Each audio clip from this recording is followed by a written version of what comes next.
Nobody really talks about the AMD Ryzen 9 9900 X3D. Most gamers still recommend the AMD Ryzen 7 9800 X3D. And honestly, I completely understand why. Because if your only goal is gaming, that CPU is still incredibly hard to beat. But after upgrading from my AMD Ryzen 7 9700X, I think people are missing the point of this CPU completely. I thought Midgar was supposed to be the marvel of the modern world. See, this wasn't a I need more FPS upgrade. This was about gaming, streaming, multitasking, working, all at the same time.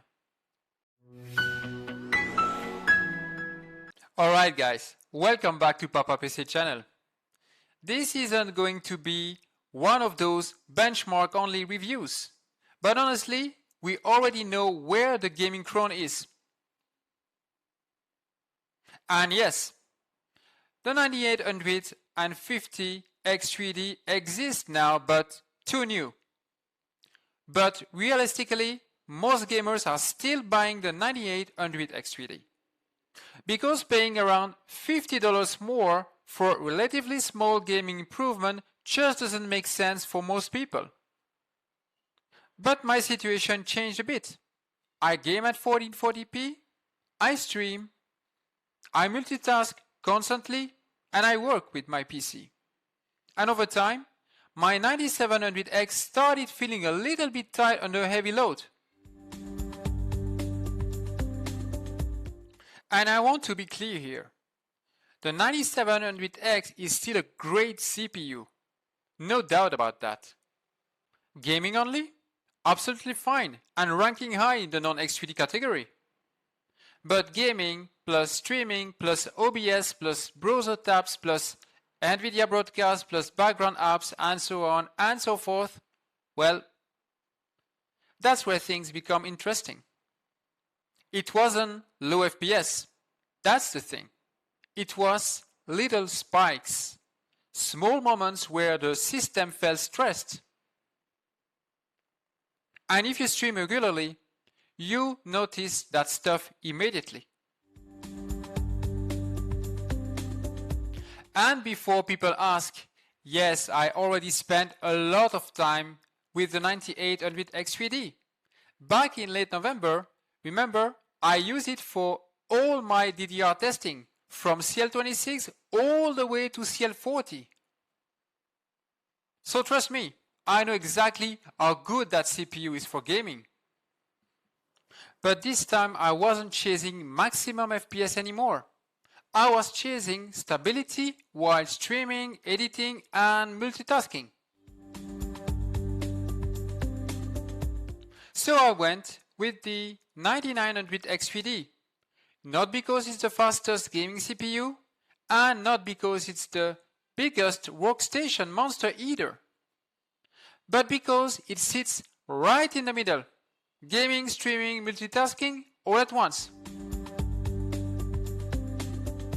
And after installing it,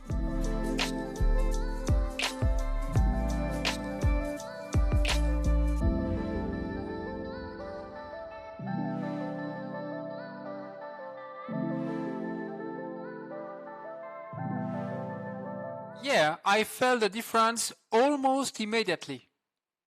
Not in average FPS. If you're expecting huge FPS gains, you'll probably be disappointed. But on the load, completely different feeling. The system feels calmer, less CPU saturation, fewer random spikes, OBS feels smoother, and alt tabbing is cleaner. And when everything is running together, the PC just feels more comfortable. And now let's talk about figures. So here are the data I could take by testing the 3 CPUs a couple of days ago. The rest of my rig is as usual. So the RTX 5070 Ti with my DDR5 CL30. In Cyberpunk, you have here a great example. The 9900 X3D doesn't beat the 9800 X3D, but knowing the former is classified as a 6-core with X3D is not that bad actually. Starfield is one of those games where frame time consistency matters even more than raw FPS. And this is where the extra headroom really starts helping. And honestly, at 1440p, all three CPUs already perform extremely well, and beside of the benchmarks, there is barely any visible difference. And just to be clear, these numbers are more here to position the CPUs realistically relative to each other, not to pretend a 3 FPS difference changes your life. Now, this CPU definitely isn't perfect. The dual CCD design can still create weird behavior in certain games. And if your only goal is gaming, well, honestly, just buy the 9800 X3D.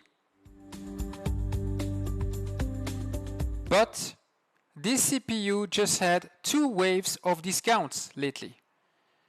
And basically, it went down to the price of the 98 X3D. But if you are like me, gaming, streaming, editing, multitasking all day long, then suddenly the 9900 X3D starts making a lot more sense, especially if you get significant discount on it.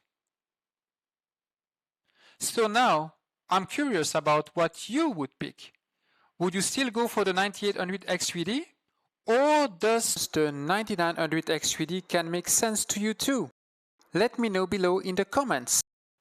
I think the biggest mistake people make with the 9900 X3D is expecting this middle child to be one of the best gaming CPU, because that's not really its job. This is a CPU for people who push their PC beyond just gaming without getting the 9950 X3D or the brand new 9950 X3D Dual Edition at their elitist price, especially for the latter. So was it worth upgrading from the 9700X? For me, absolutely. For a pure gamer, I'd still recommend the 9800 X3D anytime. Not because my FPS exploded, but because my system stopped feeling stressed every time I streamed and played at the same time. Remember, sometimes the best upgrade isn't the fastest CPU, it's the one that makes your entire experience smoother according to your needs. And if this video helped you, put a like, subscribe, and I'll see you soon for another one. It was Papa PC. Bye bye.